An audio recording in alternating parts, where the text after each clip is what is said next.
Saludos a todos y bienvenidos a esta segunda edición de Despierta Boricua. El Movimiento Estudiantil Búhos en Lucha y la Jornada Multisectorial colabora con algunas escuelas graduadas, en este caso la Escuela Graduada de Planificación y algunos de sus compañeros que se encuentran con nosotros, los cuales William McCormick por aquí y Damián Irizarry por acá. los compañeros han estado colaborando durante los pasados meses con publicaciones acerca de la lucha estudiantil y temas relacionados a la situación de la Universidad de Puerto Rico. Quisiéramos hablar un poco sobre esto.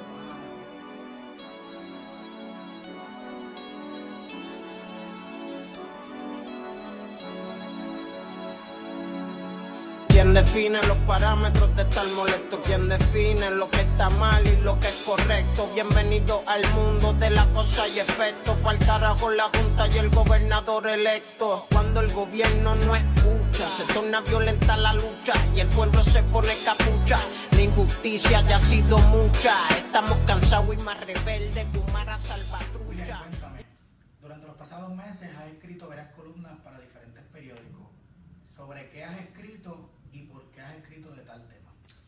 Sí, pues dos temas principales fueron los temas que toqué. El primero de ellos trataba del conocimiento de la participación ciudadana en todos estos eventos, no necesariamente solo en la lucha estudiantil, sino en la situación de país en que nos encontramos y cómo en un momento de tanta incertidumbre la teoría académica y social establece que a medida que integran más personas adquieres un mejor conocimiento y desaparece la ignorancia. Así que en la medida que puedes desaparecer esa ignorancia, logras tomar mejores decisiones basadas en el conocimiento que tienes. Así que cuando hablamos de transparencia, tenemos que inevitablemente hablar también de integrar al ciudadano de a pie, no solamente al ciudadano que ocupa puestos gubernamentales, sino al ciudadano de a pie en los procesos de la toma de decisiones.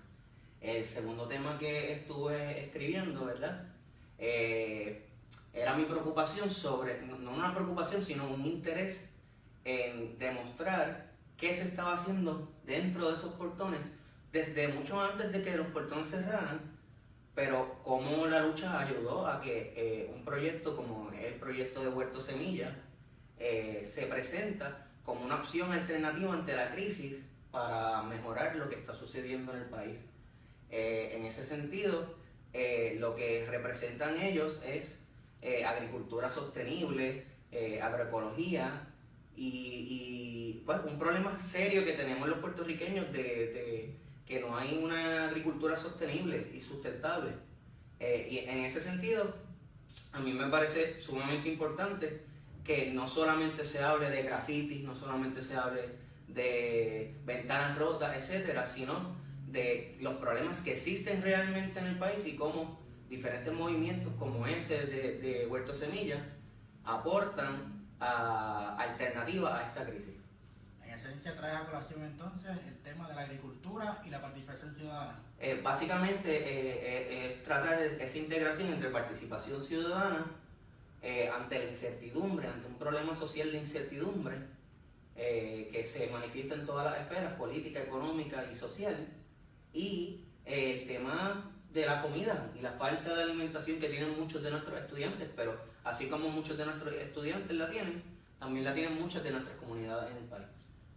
Y el compañero Damián, ¿sobre qué has escrito en los pasados meses y por qué escribiste sobre dichos temas? Mira, mi acercamiento es un tanto distinto al de William McCormick, que utiliza más una postura académica para adentrarse en la coyuntura social que estamos viviendo. Mi acercamiento es quizás uno más, diría yo, desde mi trinchera, más combativo,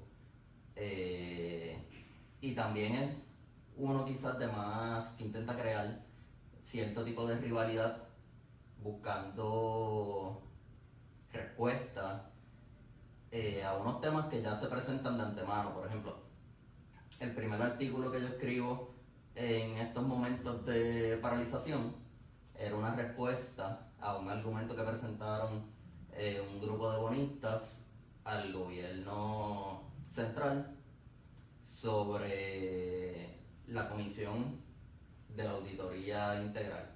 Este grupo de bonistas establecía que esta comisión era un acto de mala fe, viéndolo desde la perspectiva de la imagen crediticia y del mercado de valores.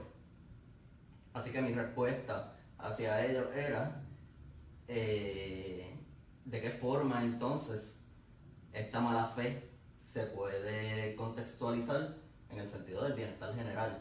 Cómo se puede percibir el tema de la mala fe excluyendo entonces a la población en general. El segundo tema, el periódico jugó un poquito con el título.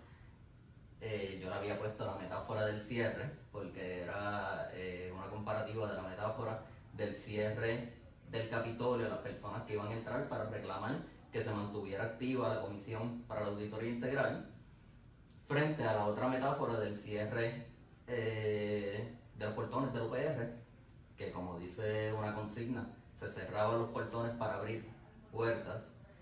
Y entonces el periódico jugó con ese título y le puso UPR versus Tomás Rivera Chat.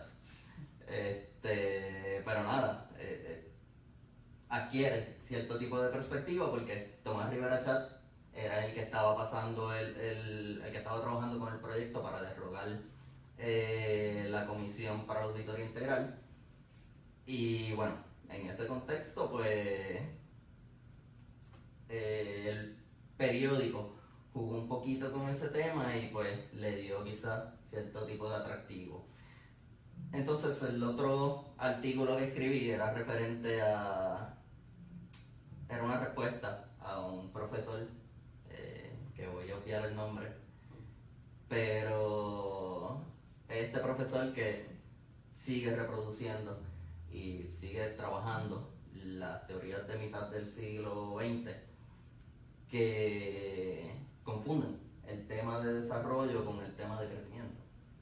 Bueno, considerando la discusión de los temas que se tocaron durante los pasados meses y también considerando que esta etapa de la lucha, que fue la huelga, culminó hace poco más de una semana, quisiera saber qué temas ustedes entienden que se deberían estar discutiendo ahora, cómo se debería estar llevando este asunto para los estudiantes y para Puerto Rico, porque ya vimos que hay unos temas que son de carácter nacional, otros de nivel local, así que quisiera saber qué ustedes piensan acerca de estos temas. Yo diría, en primer lugar, ¿verdad? Antes de que comenzara esta etapa de lucha, que eran los portones cerrados para generar un tipo de presión, yo había escrito qué rol tenía, por ejemplo, la planificación ante promesa, ante la Junta de Control Fiscal. Y yo creo que el rol del planificador, y no solamente del planificador, de cualquier estudiante, es trascender el tema de la universidad, porque el tema de la universidad, sí hay una lucha por la universidad, pero también es una lucha por el país. En la medida que los planificadores en formación, los planificadores actuales y todos los estudiantes del sistema UPR logren movilizarse a sus comunidades y organizar las comunidades y hacer, entender con ellos, no explicarles, entender con ellos en qué consiste esta lucha y cómo nos podemos organizar, trascendemos y pasa a ser de una lucha de la UPR a una lucha de país o una huelga de país, como muchos le han llamado. Claro, y esa discusión no importa desde qué trinchera comienza. Esa discusión se puede dar desde los profesores que se vestían de blanco y pedían una lucha con portones abiertos, hasta con personas que están trabajando directamente con la comunidad, o personas de la misma comunidad que están quizás recibiendo un servicio de la universidad o que simplemente tienen un interés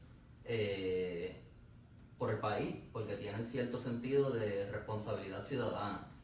Algo que me parece sumamente importante es que se comience a reflexionar desde los espacios académicos de la universidad. Una cosa que a mí me sorprendió fue comenzar las clases y que profesores que muchas veces han traído dentro de su discurso que se debe generar algún tipo de discusión de bienestar, algún tipo de discusión que genere cierto tipo de responsabilidad por el país, empezaran sus clases y no tocaran el tema de los 72 días de paralización y excluyeran además todo lo que está ocurriendo en el país y en el mundo.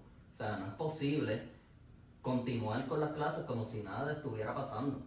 Es muy necesario, claro, introducirnos al tema de la planificación, insertarnos dentro de las estadísticas, insertarnos dentro de cada una de las materias y las ciencias que ya están establecidas como escuelas, en facultades, etcétera, etcétera. Pero eso tiene que ir alineado con una realidad que estamos enfrentando como país. Yo creo que es bien importante en ese sentido, como tú bien mencionas, romper con la cotidianidad de la universidad, que es dar clases y otorgar notas por un trabajo hecho, y romper con eso para romper también con la normalización de la crisis. Si seguimos en esta cotidianidad, normalizamos la crisis y no vemos alternativas ante esta. Así que yo entiendo, y ahí pues planteamos que estamos bastante de acuerdo en que el próximo paso es romper con esa cotidianidad. Sí, quizás porque la forma en la que se ha estructurado el sistema es para producir consumidores y no para construir sociedad. Yo creo que debemos de empezar con esa reflexión, ya sea desde el salón, desde nuestras casas, con nuestras familias, con nuestros amigos, con nuestros compañeros de clase, nuestros profesores, exigirles que toquemos esta reflexión, que la trabajemos para construir sociedad y no para producir una persona que tenga la capacidad en la eventualidad de consumir a mayor escala. Esa no debe ser la finalidad de la universidad ni de ninguna institución que se dedique al desarrollo o al crecimiento individual. Y yo creo que es necesario hacer ya la integración entre los temas y los cursos. Realmente se tiene que dar, no es si el profesor entiende pertinente o escoge, no. Yo creo que ya nos encontramos en un punto en el que no podemos...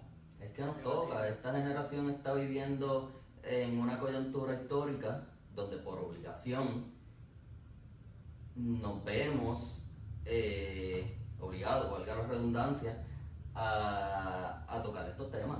Es ridículo excluirlos y si lo haces, te estás negando la posibilidad de vivir en la realidad que nos tocó. No solamente que te estás negando esa realidad, que te estás haciendo cómplice de ese sistema que sigue replicando la situación de crisis, que quizás salgamos en algún momento, quién sabe, pero se va a volver a seguir repitiendo. Claro. Indiscutiblemente, hay que dejar de mantenernos al margen y hay que tomar más acción, hay que tomar más responsabilidad, y como universidad, como académicos, profesores, estudiantes, debemos dirigir nuestros esfuerzos a trabajar con este asunto.